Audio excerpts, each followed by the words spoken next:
రాకాలోకంకి స్వాగతం। ఈ కంటెంట్ మీకు నచ్చినట్టయితే లైక్ చేయండి, మీ బంధుమిత్రులకు షేర్ చేయండి। ఇప్పటివరకు సబ్స్క్రైబ్ చేసుకోకపోతే సబ్స్క్రైబ్ బటన్ని నొక్కండి, అదేవిధంగా బెల్ ఐకాన్ని కూడా నొక్కండి। మిత్రులారా, చాలామంది మేధావులని భావించేటటువంటి వాళ్ళు, చాలా తెలివిగా ప్రశ్నిస్తున్నామనే వాళ్ళు వేసేటటువంటి ప్రశ్న ఒకటి ఉంది। 2026 లోపల నక్సలిజాన్ని, మావోయిజాన్ని పూర్తిగా అంతమొందిస్తామని ప్రతిజ్ఞ పట్టినటువంటి మోదీ, అమిత్ షా ద్వయం మణిపూర్ దగ్గరకు వచ్చేటప్పటికి ఎందుకు ఏమీ చేయటం లేదు? ఆపరేషన్ కగార్ని ఏ రకంగానైతే మావోయిస్టు ప్రాంతాల్లో ప్రారంభించి చాలా అద్భుతమైన ఫలితాలు సాధిస్తున్నారో, అలా మణిపూర్లో ఎందుకు చేయటం లేదు? కుకీలకు మైతేయిలకు మధ్య జరుగుతున్న ఘర్షణలో ఈ మంత్రాన్ని ఎందుకు ప్రయోగించటం లేదు అని చెప్పి వాళ్ళు ప్రశ్నిస్తుంటారు। అలా ప్రశ్నించే వాళ్లకు మణిపూర్ అర్థం కాదు, కుకీలకి మైతేయిలకి మధ్య ఉన్నటువంటి సంబంధాలు, వైరుధ్యాలు అర్థం కావు, అసలు ఈశాన్య భారతం అర్థం కాదు। కేవలము ఈశాన్య భారతం మాత్రమే కాదు, దాని చుట్టూ ఉన్నటువంటి దేశాలు, వాటి నేపథ్యం కూడా ఏమాత్రం అర్థం కాదు। ఈశాన్య భారతంలో ఉన్నటువంటి తెగల మధ్య ఉన్న సంబంధాలు చాలా సంక్లిష్టమైనవి, అవి సరిహద్దుకి అటు ఇటు కూడా వ్యాపించి ఉంటాయి। ఈ విషయం చాలామందికి తెలియదు। నిజానికి ఇప్పుడు మైతేయిలకి కుకీలకి మధ్య ఘర్షణ జరుగుతోంది। దీన్ని హిందూ ముస్లిం ఘర్షణగా చూడటానికి వీల్లేదు। మైతేయిలు హిందువులు కావచ్చును, కుకీలు క్రైస్తవులు కావచ్చును, కానీ కుకీలకు నాగాలకు మధ్య కూడా ఘర్షణ ఉంది। కుకీలు క్రైస్తవులే, నాగాలు కూడా క్రైస్తవులే। అయితే ఇక్కడ సమస్య ఏంటంటే, ఈ కుకీలకు సహకరిస్తున్నటువంటి తెగ ఒకటి ఉంది, ఆ తెగ పేరు చిన్। ఇక్కడ చారిత్రికంగా కుకీ, చిన్, జో, మిజో, ఈ 4 తెగలు, మిజోరాంలో ఉన్నటువంటి మిజోలు, బర్మాలో ఉన్నటువంటి మ్యాన్మార్లో ఉన్నటువంటి చిన్లు, జోలు, అదేవిధంగా మన దగ్గర ఉన్నటువంటి కుకీలు, మణిపూర్లో ఉన్నటువంటి కుకీలు, వీళ్ళంతా ఒకే మూల జాతికి చెందినటువంటి వాళ్ళు। వీళ్ళ మూలం ఒకటే, వేరు వేరు తెగలుగా ఉన్నప్పటికి కూడా వీళ్ళ మూలం ఒకటే, కాబట్టి ఒకరికొకరు సహాయం చేసుకోవటం ఉంది। ఇప్పుడు బర్మాకు చెందినటువంటి చిన్ తెగకి చెందినటువంటి సాయుధులు, గెరిల్లాలు, వాళ్ళు బర్మాతో యుద్ధం చేస్తున్నారు। ఈ యుద్ధంలో భాగంగా కొందరు శరణార్థులుగా మిజోరాంకు వచ్చారు, మణిపూర్లోకి రాలేదు, ఎందుకంటే సరిహద్దు మిజోరాంతో ఉంది కాబట్టి మిజోరాంలోకి వచ్చారు। మ్యాప్ చూస్తే అది మనకి చాలా స్పష్టంగా అర్థమవుతుంది। మ్యాప్లో మిజోరాంని ఆనుకుని చిన్ స్టేట్ ఉంది, అక్కడే చిన్ తెగ ఉంటుంది। వాళ్ళు మిజోరాంలోకి వచ్చారు, దాదాపు 40,000 మంది ఉన్నారు। ఈ 40,000 మంది చిన్లు ఎవరైతే ఉన్నారో వీళ్ళు తమ యొక్క సాయుధ పోరాట శైలిని, గెరిల్లా యుద్ధ పద్ధతిని, తమ ఆయుధాలని కుకీలకు ఇస్తున్నారు। కాబట్టి కుకీలు దాని సాయంతో మైతేయిల పైన పోరాడుతున్నారు। కాబట్టి గొడవ ఆగాలంటే మైతేయిలు, కుకీలు కొట్టుకోవడం ఆగాలి। కుకీలకు బలం తగ్గాలి అన్నట్లయితే చిన్లను అరికట్టాలి, చిన్లను అరికట్టాలన్నట్టయితే మిజోరాంలో ఆపరేషన్ నిర్వహించాలి। మిజోరాంలో ఆపరేషన్ నిర్వహిస్తే ఏమవుతుంది? మిజోరాంలో ఆపరేషన్ నిర్వహిస్తే మిజో ప్రజలందరూ కూడాను భారతదేశానికి వ్యతిరేకం అయ్యేటటువంటి పరిస్థితి వస్తుంది, ఆయుధాలు పట్టే అవకాశం వస్తుంది। ఎందుకంటే 1965 నుంచి 1987 వరకు మిజోరాం భారత ప్రభుత్వం పైన పోరాడింది। మిజోలు పూర్తిగా భారత వ్యతిరేక ఉద్యమం చేశారు లాల్డెంగా నాయకత్వంలో।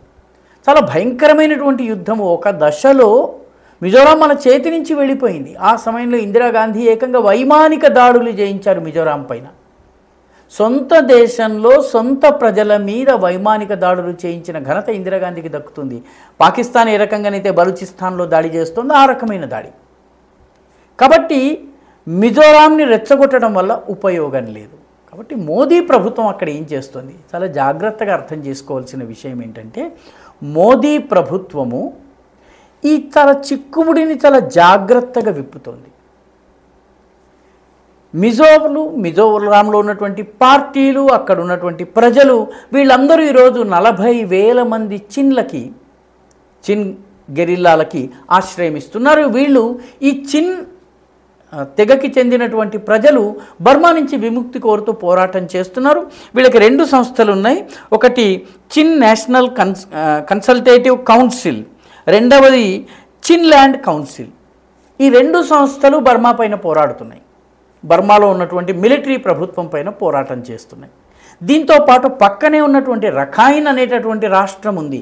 ఈ చిన్ రాష్ట్రం కిందనే బర్మాలో ఉన్నటువంటి రాష్ట్రము రఖైన్ రాష్ట్రము। ఈ రఖైన్ రాష్ట్రంలో అరకాన్ ఆర్మీ బర్మీస్ ప్రభుత్వం పైన పోరాడుతోంది. బర్మా నుంచి ఆల్మోస్ట్ రఖైన్ స్టేట్ అంతా కూడా విముక్తం చేసింది. ఉదాహరణకి చిన్లాండ్లో ఉన్నటువంటి చిన్ రాష్ట్రంలో ఉన్నటువంటి 1-2 పట్టణాలు తప్పితే, ముఖ్యంగా అక్కడ ఉన్నటువంటి రఖైన్లో ఉన్నటువంటి సిట్వే, క్యాక్ఫు ఈ 2 పట్టణాలు తప్పితే మొత్తం అంతా కూడా ఈరోజు అరకాన్ ఆర్మీ చేతిలో ఉంది. అదేవిధంగా ఈ చిన్ రాష్ట్రంలో ఉన్నటువంటి రాజధాని అయినటువంటి హకా, ఇది మాత్రమే బర్మీస్ ఆర్మీ చేతిలో ఉంది, బర్మీస్ ప్రభుత్వం చేతిలో ఉంది. అదేవిధంగా టాంక్లాంగ్, అదేవిధంగా టెడిమ్ అనే 2 చిన్న పట్టణాలు ఉన్నాయి, మ్యాప్లో చూడవచ్చును. ఈ 2 పట్టణాలు మాత్రమే ఈరోజు బర్మీస్ ప్రభుత్వం చేతిలో, బర్మీస్ ఆర్మీ చేతిలో ఉన్నాయి. మిగతా అంతా కూడా చిన్లాండ్ చేతిలో ఉన్నాయి. కాబట్టి భారతదేశము చిన్లాండ్ పూర్తిగా విముక్తం అయిపోయినా, పూర్తిగా చిన్లాండ్ కంట్రోల్ వచ్చినా మనకి లాభం ఉంది. మొత్తం రఖైన్ స్టేట్లో అరకాన్ ఆర్మీ ఆధిపత్యం వచ్చినా మనకి లాభము, లేదా పూర్తిగా బర్మీస్ ప్రభుత్వం యొక్క ఆధిపత్యం వచ్చినా మనకి లాభం.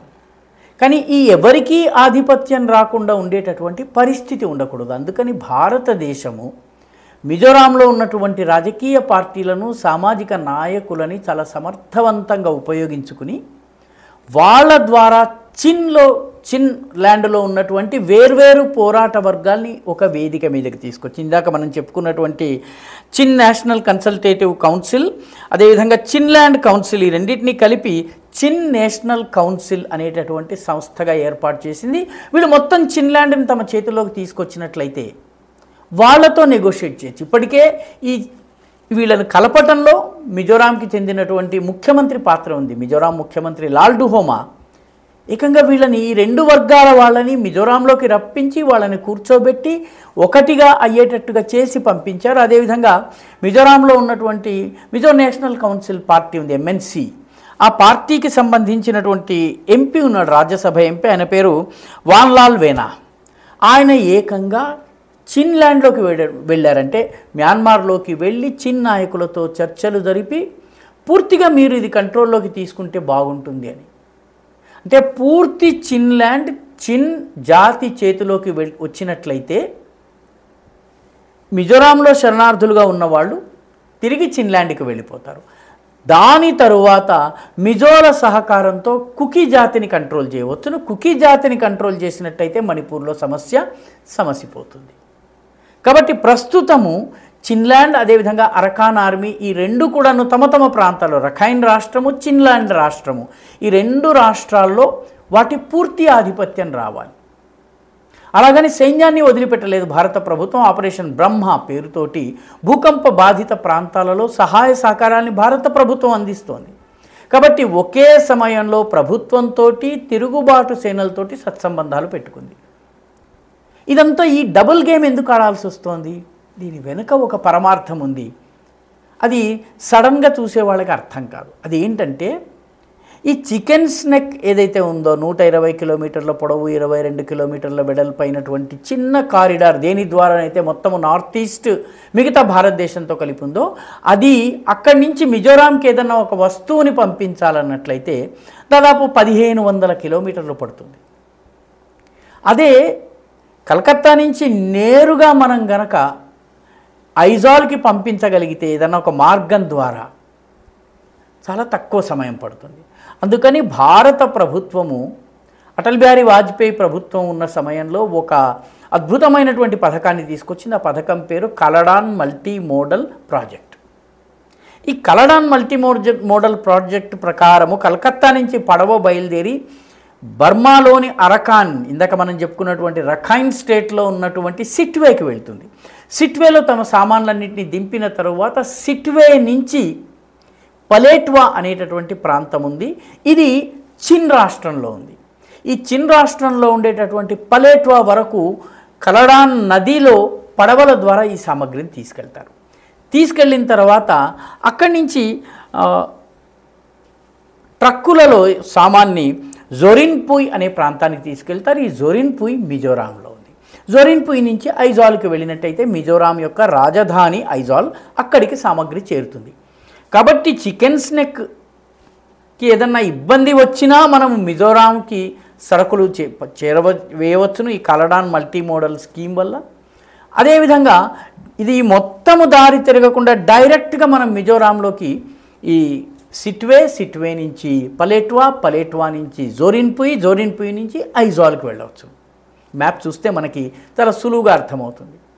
కాబట్టి ఈ కలడాన్ మల్టీ మోడల్ స్కీమ్ పనిచేయాలన్నా కూడాను, మిజోరాం సెక్యూర్ కావాలన్నా కూడా మనకి ఈ చిన్ అండ్ రఖైన్ స్టేట్లలో శాంతి ఉండాలి, అదేవిధంగా మనతో మైత్రి ఉన్నటువంటి వాళ్ళు అధికారంలో ఉండాలి. కాబట్టి ఇటు చిన్ వర్గానికి అటు అరకాన్ ఆర్మీతోటి భారత ప్రభుత్వము సన్నిహిత సంబంధాలని కలిగి ఉంది.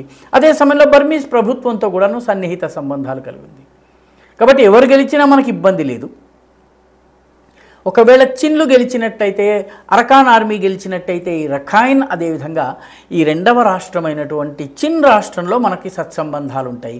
కాబట్టి ఈ చిన్ ఉగ్రవాదులు ఎవరైతే, చిన్ శరణార్థులు ఎవరైతే మిజోరాంలో ఉన్నారో వాళ్ళ సహాయ పునరావాసం కోసము మిజోరాం ప్రభుత్వానికి భారత ప్రభుత్వం ధనమిస్తోంది. అంతేకాదు ముఖ్యమంత్రి లాల్డుహోమా చిన్ వర్గాల మధ్య సయోధ్య కుదిర్చే పని చేశారు.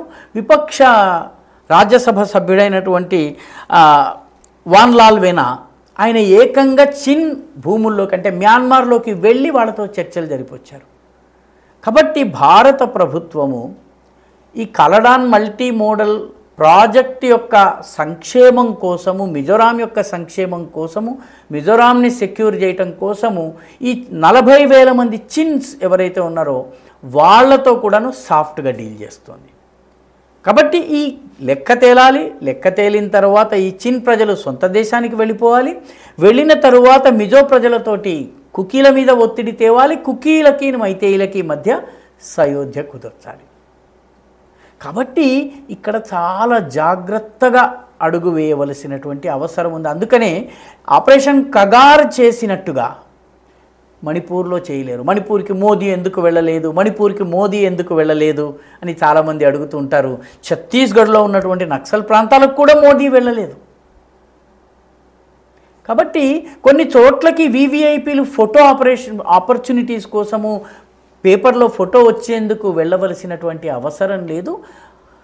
అక్కడ ఒక దీర్ఘకాలిక యోజన ప్రకారం పనిచేయవలసి ఉంటుంది. అందుకని ఇటీవలి కాలంలో అమిత్ షా, మన కేంద్ర హోంమంత్రి అమిత్ షా ఐజాల్లో పర్యటించి వచ్చారు. ముఖ్యమంత్రి లాల్డుహోమాతో విస్తృతమైనటువంటి చర్చలు జరిపారు. ఆయన వెళ్ళినప్పుడు ఆయనతో పాటు మన ఐబీ చీఫ్ అయినటువంటి తపన్ డేకా కూడా ఉన్నారు. ఐబీ చీఫ్ మిజోరాంకి అమిత్ షాతో కలిసి వెళ్ళారు. మిజోరాం గవర్నర్ ఎవరు? Mizoram governor general V K Singh, భారతదేశపు ఆర్మీ చీఫ్గా పనిచేసినటువంటి వ్యక్తి. ఈ సమయంలో ఆయనని మిజోరాంలో పెట్టడము, మిజోరాంకి అమిత్ షా వెళ్ళి ముఖ్యమంత్రితో చర్చించటము, అక్కడ ఐబీ చీఫ్ ఉండడము, ఈ చిన్ అదేవిధంగా అరకాన్ ఆర్మీకి చెందినటువంటి సాయుధ గెరిల్లాలు ఎవరైతే ఉన్నారో వాళ్ళతోటి మనము కాంటాక్ట్స్ ఎస్టాబ్లిష్ చేయడము, ఇవన్నీ కూడా ఒక దీర్ఘకాలిక యోజనలో భాగంగా జరుగుతున్నాయి. కాబట్టి ఇక్కడ ఏ ఒక్క తొందరపాటు చేసినా కూడా చిక్కుముడి పడిపోతుంది. దాన్ని విడిపించటము, దాన్ని విప్పడం చాలా కష్టము. అందుకే భారతదేశము చాలా జాగ్రత్తగా మణిపూర్లో వ్యవహరిస్తుంది. ఈ గేమ్ అంతా అర్థం కావాలన్నట్టయితే కొద్దిగా నార్త్ ఈస్ట్కి సంబంధించిన జాగ్రఫీని దాన్ని మనము అర్థం చేసుకోవలసిన అవసరం ఉంది. అర్థం కాకపోతే ప్రభుత్వం మణిపూర్లో ఏమీ చేయటం లేదేంటి, ప్రభుత్వం మణిపూర్లో ఏమీ చేయటం ఏంటని మనం కేవలము ప్రశ్న మాత్రమే వేస్తుంటాం. అక్కడి పరిస్థితుల్ని అర్థం చేసుకునేటటువంటి సామర్థ్యాన్ని మనం ఏనాటికి కూడా పెంచుకోలేము. ఈ వీడియో మీకు నచ్చినట్టయితే లైక్ చేయండి, మీ బంధుమిత్రులకి షేర్ చేయండి. ఇప్పటివరకు సబ్స్క్రైబ్ చేసుకోకపోతే సబ్స్క్రైబ్ బటన్ని నొక్కండి, అదేవిధంగా బెల్ ఐకాన్ని కూడా నొక్కండి.